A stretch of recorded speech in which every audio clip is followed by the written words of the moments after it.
Serikali ya Tanzania imesema inafanya uchunguzi kuhusiana na documentary ya BBC Africa Eye ambapo ina title inayosema uhaini au demokrasia, Tundu Lissu, je, mapambano yake yamefika mbali kupita kiasi? Taarifa yenyewe inasema hivi: serikali imesikitishwa na makala iliyochapishwa leo tarehe 13 Julai 2026 na shirika la utangazaji la Uingereza BBC kupitia kipindi chake cha BBC Africa Eye, ambayo imebeba maudhui ya upande mmoja yaliyokosa ushahidi thabiti, yenye upungufu wa taarifa muhimu na yenye mwelekeo kuichafua heshima ya Tanzania ya kimataifa.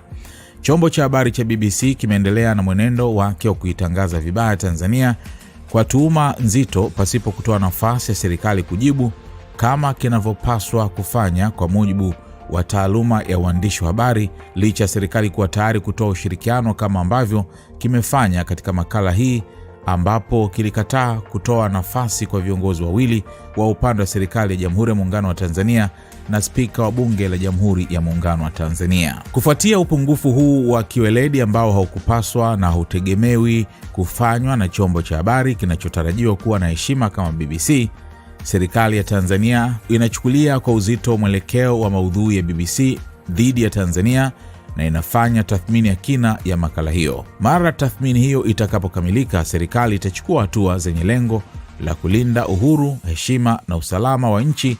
dhidi ya mashambulizi ambayo yanafanywa kupitia vyombo vya habari na mitandao ya kijamii, ikiwa ni pamoja na kutoa ufafanuzi wa upotoshaji na uchochezi wa makusudi uliojitokeza katika makala ya BBC. Serikali inatoa wito kwa Watanzania wote kuwa makini na chokochoko zinazofanywa dhidi ya Tanzania kupitia vyombo vya habari na mitandao ya kijamii,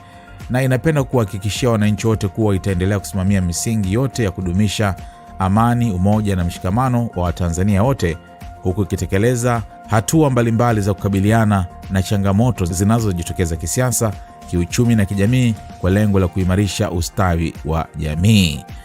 Umetolewa na Katibu Mkuu Wizara ya Habari, Utamaduni, Sanaa na Michezo na msemaji mkuu wa serikali Gelson Msigwa.